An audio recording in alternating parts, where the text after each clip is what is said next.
Finding Master Right. Written by L.A. Witt. Narrated by Michael Ferraiuolo. Chapter 1. Chase. "I never thought I'd say this," Derek said, adjusting his backpack strap on his shoulder. "But I am really glad everybody's not wearing leather right now." "No shit."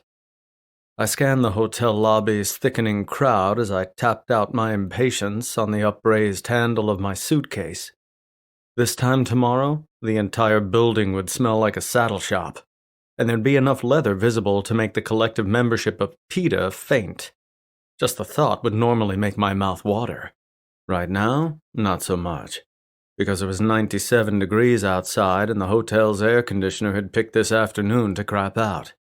Though I wouldn't have guessed it prior to this moment, I realized then that if there was anything worse than standing in a long, slow-moving line, it was standing in a long, slow-moving line in a sweltering lobby surrounded by sweaty men in hot leather. For the time being, there were a few people in leather, but mostly shorts and t-shirts. More shirts came off as more people crowded into the lobby. Between the growing crowd and the thick black curtains covering all the windows to prevent passers-by from seeing anything offensive this week, the temperature was rising by the minute. Taped to a post, a photocopied sign tried to placate us. "We apologize for the inconvenience. We are working to correct the faulty air conditioning as quickly as we can." Might want to step it up, boys, I thought, as the revolving doors deposited another half-dozen or so attendees into the lobby.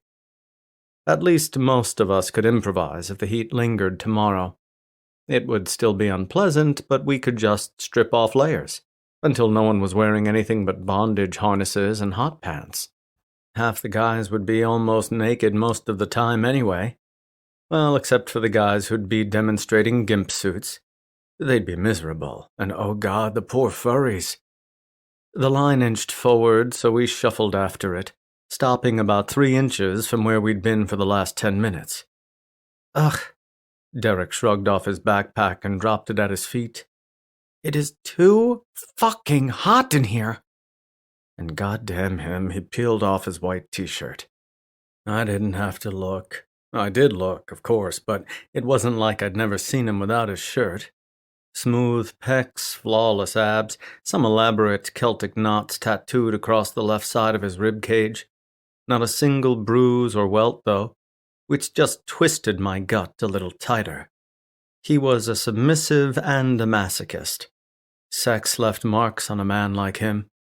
Except last night, because last night he'd insisted on keeping things vanilla. "I just want to fuck tonight," he'd said somewhere between the first kiss and the first condom. "Just fuck me, Chase?" He must not have realized that I'd distinctly remembered all the times he'd said sex wasn't worth having unless someone drew blood or left a mark. And now, the morning after we'd finally hooked up, he didn't have a single welt on him.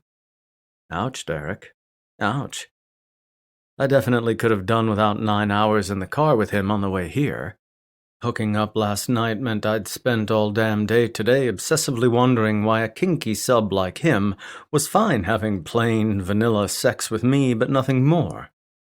Having him right beside me while I gnawed on those thoughts was less than comfortable. Correction, standing in a slow-moving line, a sweltering lobby may have sucked, but it didn't get any worse than checking into a week-long convention that promised to be as sexually charged as they ever were, during which I'd be sharing a room with the submissive I'd fucked last night, but hadn't actually topped, even though I'd wanted to. And I was still licking my wounds from my last sub, deciding he'd rather... Anyway, whatever. Oblivious to my inner grumbling, Derek gasped. "Oh my God," he said in a stage whisper. "There he is." Didn't need to ask who. It wasn't hard to pick the guy out, even surrounded by other tall, hot men with broad, inked shoulders.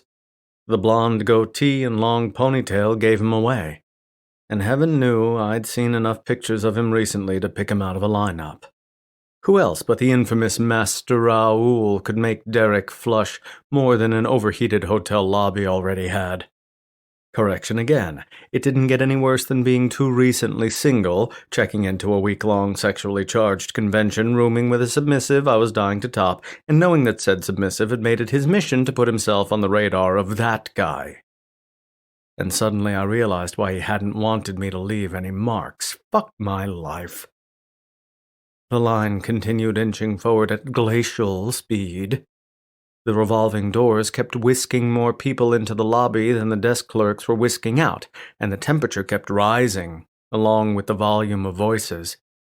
Derek's shirt stayed off, and his attention kept drifting toward that blonde, ponytailed piece of distraction he'd come all this way to pursue. The only thing missing was my ex, and as far as I knew, he was still planning on attending. So every time that revolving door went around, I cringed. A woman's voice cut through the noise. "I can help whoever's next." "Oh, that's us." Derek picked up his backpack and grabbed his suitcase. At the desk, I set my own stuff down and reached into my pocket for my wallet. "Reservation for 2, last name's Martin." She tapped a few keys. "Chase Martin?" "Yes, ma'am." I slid my credit card across the polished granite desk. "And you're here for the convention?" Her smile was friendly and genuine, but her eyes said nothing if not, "Oh my God, is this really happening?" I nodded and returned the smile, trying not to look too amused. If she thought this was an unusual crowd, she hadn't seen a thing yet. Poor girl. She wouldn't know what hit her tomorrow. "Okay," she said. "I have you down for a non-smoking room with 2 queens." Derek snorted. I threw him a look and he glared at me, but then cleared his throat and muttered an apology. The girl's cheeks darkened, and she offered a shy laugh before she went on. "Non-smoking room with 2 queen-sized beds, checking out on Sunday afternoon, is that correct?" "Yes," I said. She typed something else into the computer, then printed my receipt and handed us our room keys. "You're in room 387, elevators are down the hall." She ran us through everything else, where to park, where to eat, the usual hotel spiel, and sent us on our way. As we left the lobby, Derek said, "Think she's ever worked a con like this before?" I laughed. "Probably not." "Oh my," he whistled, shaking his head. "It will be an enlightening week, won't it?" "Aren't cons like this always enlightening?" "Well, yes, but for someone who's— oh, good Lord." I was about to ask what had caught his attention, but even before I turned my head, I'd answered my own question. The great, coveted, ponytailed Master Raoul, much closer now, shirtless, leaning casually against a chest-high planter and talking with some other perspiring attendees as they all waited to check in. "Why don't you go talk to him?" I asked, because I could use a break and a chance to catch my breath. Derek glanced at me. Then he shook his head and kept walking. "I think I'll wait until I'm not sweating like a pig, thanks."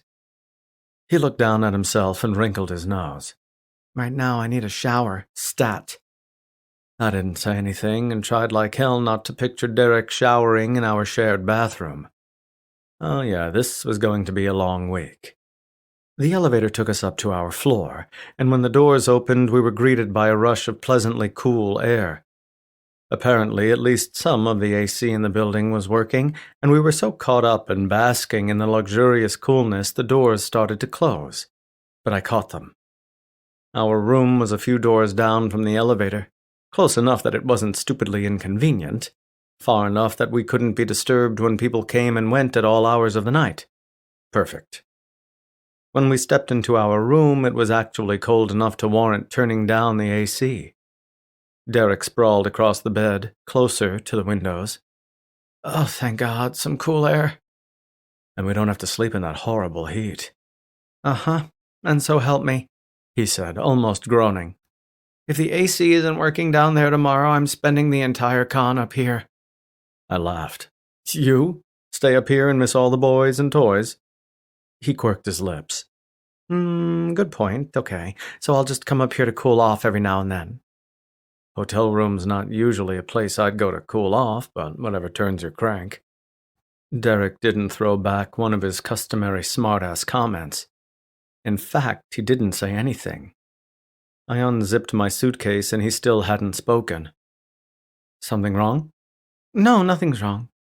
Derek sat up and rested his hands on the side of the bed while I pulled things out of my suitcase. He cleared his throat. But, since we're sharing a room... My hand stopped moving. I glanced up. Yes? Well, I mean... He lowered his gaze to the floor between the beds. Look, we're two single guys. Everyone here is kinky, so... I mean, you know... Oh, be still my beating heart. Before I could say anything, Derek took a deep breath and met my eyes again. And especially after last night, I just want to make sure I know where we stand. Where we stand? Yeah, you know. He shrugged with one shoulder. Like, is it cool if we bring people back to the room, or should we go to their rooms? It took every last ounce of restraint I possessed, and I was a dom for fuck's sake, to pretend he hadn't just verbally kicked me in the balls. I turned around and pulled open one of the dresser drawers below the mirror and TV. I guess we could, play it by ear. I turned, glancing at him in the mirror as I put the stack of neatly folded clothes into the drawer. But maybe it would be better if our default is to take it to other people's rooms? Something unreadable flickered across Derek's face, tightening his lips and furrowing his brow for a fleeting second, before he shrugged again and pushed himself to his feet. As he headed for the door, I stepped in front of him. Wait. He halted. What? His tone was flat, but laced with impatience. I hesitated. Look, talk to me, Derek. Is something wrong? He held my gaze, and from the set of his jaw, there was definitely something wrong. But then he shook his head. Nothing's wrong, don't worry about it. Sure about that? I tried not to sound defensive. Because Look, if you'd rather I stay somewhere else, he snapped. I can find another room to crash in, just say the word, all right? What? No, I don't want... I paused. What gave you that impression? He raised his eyebrow and tilted his head in classic Derek fucking really fashion. Am I missing something? I asked. Derek rolled his eyes again. He folded his arms over his chest. What did we talk about in the car today? I thought back to the drive-in. I don't think we talked about much of anything, did we? No, we didn't, he snapped. Didn't that strike you as a little odd? His eyes narrowed. You've barely said 2 words to me since you got into my pants. I blinked. Running through the last 12 or so hours in my head, I realized with a sinking feeling that he was right. I hadn't been ignoring him, not by any means, but I hadn't been talking to him either. Jesus, Derek, I'm sorry. I couldn't even breathe around you. Was afraid I might say something that would make this entire week awkward as fuck, even more awkward. I was preoccupied. It had nothing to do with you. He eyed me skeptically. Okay, so he was right to question me. My silence had had everything to do with him, but not for the reasons he must have thought. Certainly not because he'd done anything wrong. I'm sorry, I said again. It was nothing you did, and it wasn't because I'd gotten into your pants, and then decided I had no use for you. Then why? All the fury in his voice and posture evaporated, replaced by a palpable hurt. 1 minute we were all over each other, and the next... He shook his head and lowered his gaze. The next you acted like you didn't want to be anywhere near me. It wasn't that at all. Quite the contrary. But how to tell him I wanted more when he'd made it so clear that he didn't? I think last night it kind of came out of the blue, you know? Tell me about it. Now his tone betrayed nothing. No regret, anger, hurt, nothing. But I don't want things to be weird between us. Derek exhaled and his shoulders relaxed a little. I don't either. I'm just worried they already are. They don't have to be, I said quietly. Maybe it was a mistake, but we've been friends way too long to let something like this ruin that. His lips tightened. True. He looked me in the eyes. So we should just put it behind us then? Pretend it never happened. Ouch again, Derek. I don't know what else we can do. I mean, I don't regret it, but neither do I, he said softly, avoiding my eyes. I wanted so badly to put a comforting hand on his shoulder. But how much contact was welcome in a conversation like this? Touching him to reassure him while we agreed we couldn't touch, too conflicting. Mixed messages, too goddamn tempting to... We don't necessarily have to pretend it never happened, I said. We just can't let it happen again, so we don't screw this. I gestured at him, then myself. Up again. Derek nodded. I can live with that. Good. Me too, I think. Okay. He nodded toward the door. Anyway, I stink. I'm going to go grab that shower. He brushed past me. The bathroom door closed and I released my breath. I nudged the drawer shut with my hip and met my own eyes in the mirror above the dresser. A week. At a leather con. With Derek. In the same hotel, but maybe not always the same hotel room. Once again, fuck my life.